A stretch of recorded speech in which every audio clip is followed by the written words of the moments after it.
Bem-vindos de volta à disciplina de Ciências do Ambiente. Na aula de hoje nós falaremos de ecossistemas.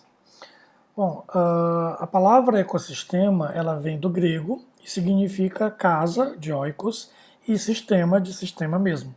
Então seria o sistema onde se vive, né, de uma forma mais simples.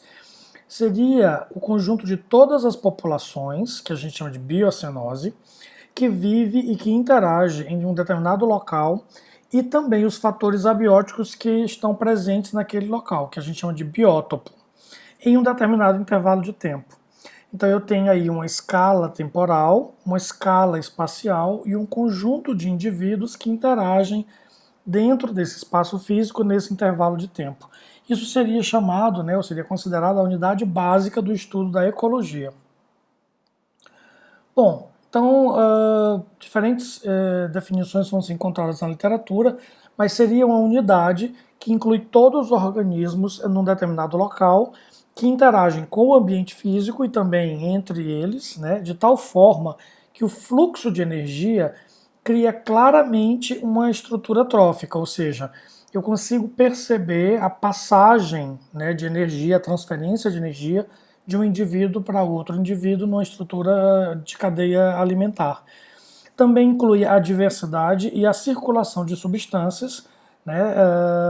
Então essa troca de energia ela acontece principalmente na forma de energia química, em que uma substância é transferida de um organismo para outro organismo quando ele se alimenta, e isso tudo dentro de um determinado sistema. Então, esse sistema ou esse ecossistema, ele é uma unidade que a gente define o espaço que vai estudar. Eu tenho um ecossistema dentro de uma pétala de uma flor e eu tenho um ecossistema que é uma floresta.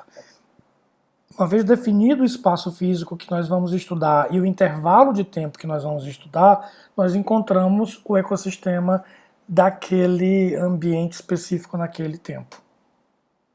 Ou seja, vamos pensar do ponto de vista de organização, né? As coisas iniciam, se organizam inicialmente no nível atômico. Então eu tenho átomos, esses átomos se juntam para formar moléculas, as moléculas se juntam para formar organelas, as organelas se juntam para formar uma célula, as células se juntam para formar tecidos, os tecidos se juntam para formar órgãos, os órgãos formam sistemas, os vários sistemas formam um organismo, vários organismos da mesma espécie vão formar o que a gente chama de população. Agora bem, aqui tem uma mudança.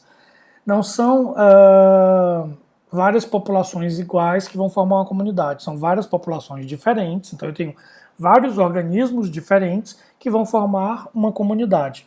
E uma outra mudança aqui é que eu tenho comunidade e ambiente físico no intervalo de tempo vai formar o ecossistema. Então não são várias comunidades, porque a comunidade é um conjunto de populações que interagem entre si. Então isso já é uma comunidade. Essa comunidade e o seu espaço físico num determinado tempo é o que a gente chama de ecossistema. Os vários ecossistemas vão formar o que a gente chama de biosfera. Então eu tenho aí os diferentes níveis de organização que vão compor os ecossistemas ou a própria biosfera. Então, o que é hábitat? Hábitat e nicho ecológico são conceitos que às vezes se confundem, mas não são a mesma coisa. O hábitat é o lugar onde aquela espécie vive. Então, algumas espécies são muito específicas e só vivem num determinado local. Por exemplo, o koala. O koala só vive na Austrália. Então, ali é o hábitat desse koala, dentro de uma floresta de eucaliptos. O que é o nicho ecológico? É o conjunto de condições e de recursos que permitem que aquela espécie viva naquele hábitat, naquele local. Então seria o papel ecológico. Se a gente pensar numa peça de teatro, o hábitat é o próprio palco, enquanto que o nicho ecológico é o papel que aquele indivíduo vai desenvolver naquela peça de teatro. Então, no caso aqui do ecossistema, voltando para o meu exemplo do koala, a floresta de eucaliptos lá na Austrália é o hábitat desse koala. Agora, o nicho ecológico dele, ele é um animal herbívoro que vive na copa das árvores, né, que se alimenta exclusivamente de folhas, que tem um determinado comportamento, que precisa de uma determinada temperatura. Então, todas essas condições são o que a gente chama de nicho ecológico. cada espécie possui um nicho ecológico diferente. Eu não posso ter no mesmo ecossistema duas espécies desempenhando exatamente o mesmo papel, porque elas vão se eliminar.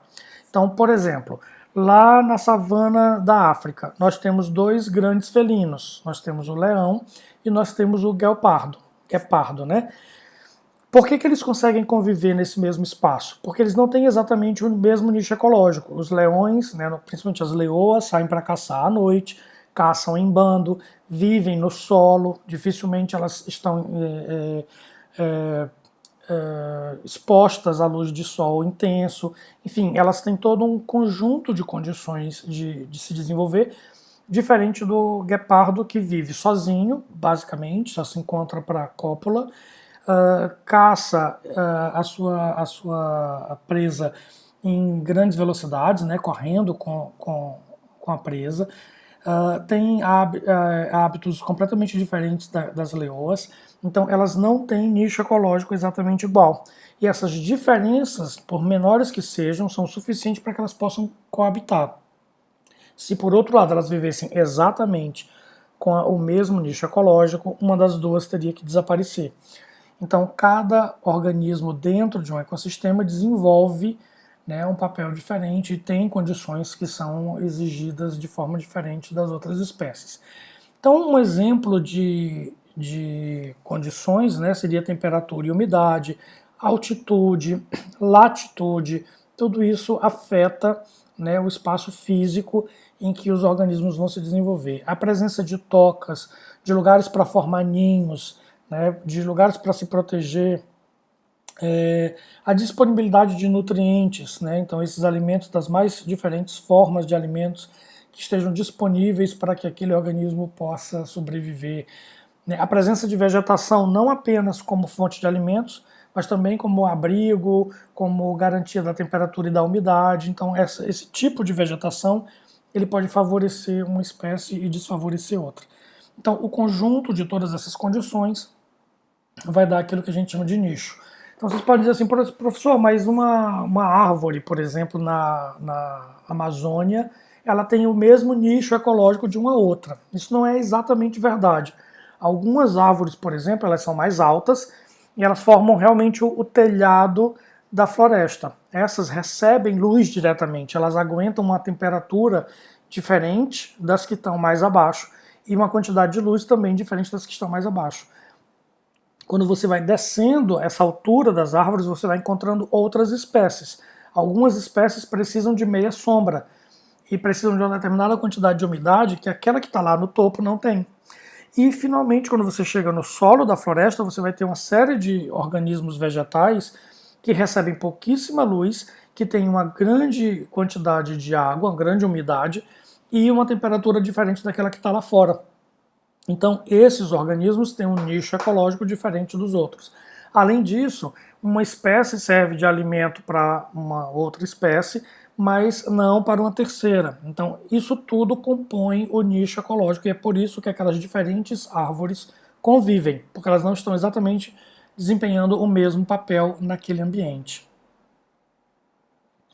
Bom, então os principais componentes de um ecossistema são o próprio regime climático, né? Temperatura, umidade, luz, enfim, vento, uma série de condições climáticas, a presença de substâncias inorgânicas, né, que eu tenho aí metais que servem como nutrientes, nitrato, nitrito, sulfato, fosfato, também compostos orgânicos, né, açúcares, proteínas, gorduras, vitaminas, enfim, uma série de substâncias orgânicas e inorgânicas que servem como nutrientes para os organismos vivos.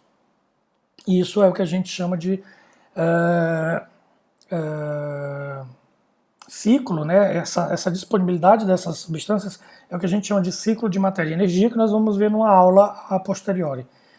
Os produtores são os organismos que fazem a fotossíntese ou a quimiossíntese. Essa quimiossíntese acontece no fundo dos oceanos. Nós temos aqueles organismos que comem, que se alimentam de outros organismos ou de partículas maiores. Aí a gente tem os herbívoros e os carnívoros.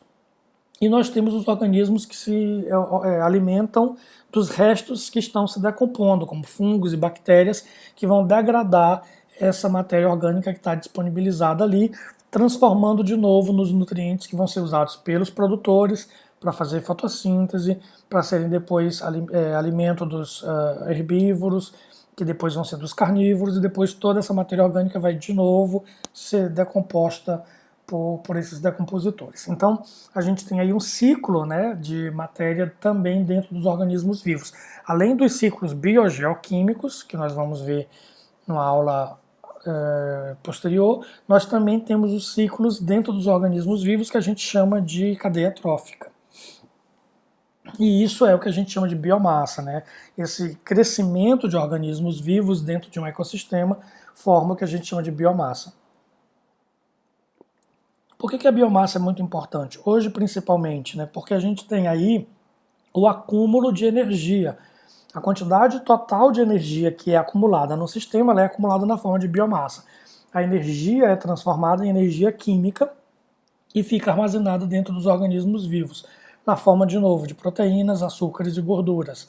Então, esse material todo, né, toda essa soma de matéria viva é o que a gente chama de biomassa. E ela pode ser considerada ou quantificada como energia armazenada ou como massa seca. Isso é extremamente importante, porque hoje em dia, com a questão energética, nós temos visto que biocombustíveis têm crescido, né, a produção e o consumo de biocombustíveis tem sido uma realidade crescente, e hoje muitas máquinas, como os veículos, por exemplo, como termoelétricas, podem ser mantidas com biomassa. Então, a substituição de combustíveis fósseis por biomassa tem sido, inclusive, uma exigência do mercado de energia hoje em dia. Então, saber avaliar isso é extremamente importante.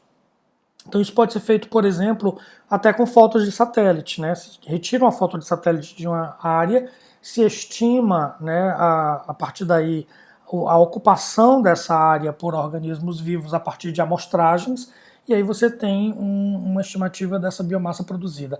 Isso também é importante para o crédito de carbono. Também sabemos que existe hoje um mercado de crédito de carbono em que em alguns países, algumas empresas, para produzirem, para construírem as suas instalações, elas precisam compensar isso na forma de carbono, né, de retirada de carbono da atmosfera. Então se pode vender esse crédito de carbono. Se eu tenho, por exemplo, uma área com crescimento de vegetação, eu consigo vender isso como crédito de carbono, porque eu consigo calcular quanto de carbono é retirado da atmosfera para o crescimento dessas árvores.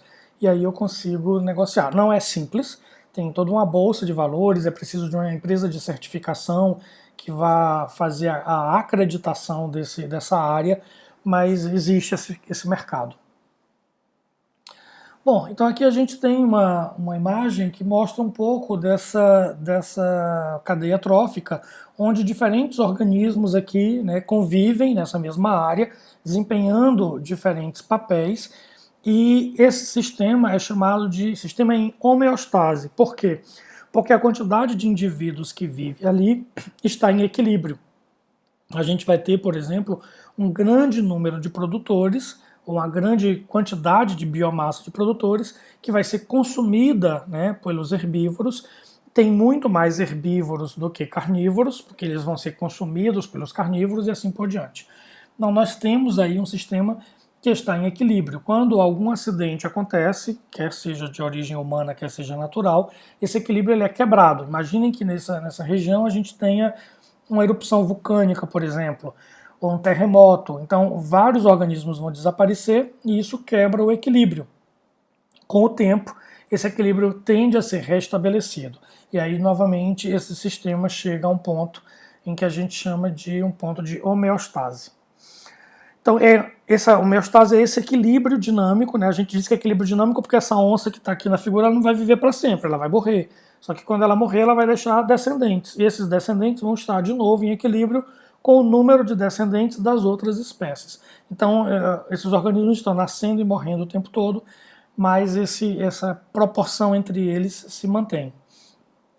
E aí, nessa nova figura, a gente vê como acontece o fluxo de energia. A luz chega do Sol e, basicamente, todos os tipos de energia que a gente tem, né, tanto nos sistemas biológicos como aquelas que a gente utiliza nas indústrias, nas residências, no comércio, nas máquinas, elas vêm do Sol, com raríssimas exceções.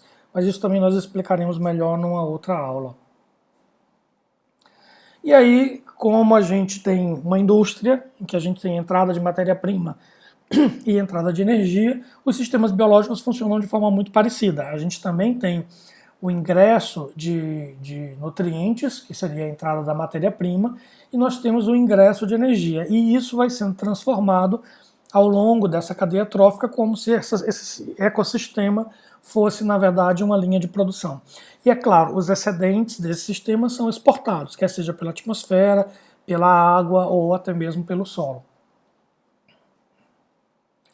Então, esse fluxo de energia, que aqui está representado de uma forma mais em fluxograma, né, ele é extremamente importante para manter a homeostase desse sistema e é importante que a gente entenda como isso acontece. Então eu tenho que ter, como eu já falei, um grande número de produtores que vão servir de alimento para os consumidores primários, que são os herbívoros, que depois vão ser alimento para o consumidor secundário, e finalmente a gente tem um organismo de topo de cadeia, como é o caso do ser humano, como é o caso dos tubarões, como é o caso das águias e gaviões, enfim. Então esses organismos eles vão se alimentando, né, de um número cada vez maior de indivíduos, quanto mais baixo ele está na cadeia trófica. Então eu preciso ter em um sistema em homeostase uma grande quantidade de produtores para poder manter esse sistema em equilíbrio. Então imaginem que esse organismo que está lá no topo da cadeia alimentar chega a um número de 8 bilhões de indivíduos no planeta.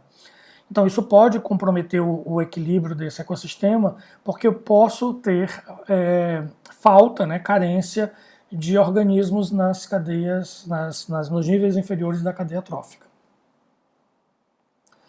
Então, também é importante a gente falar sobre sucessão ecológica, que nós já vamos discutir numa próxima aula.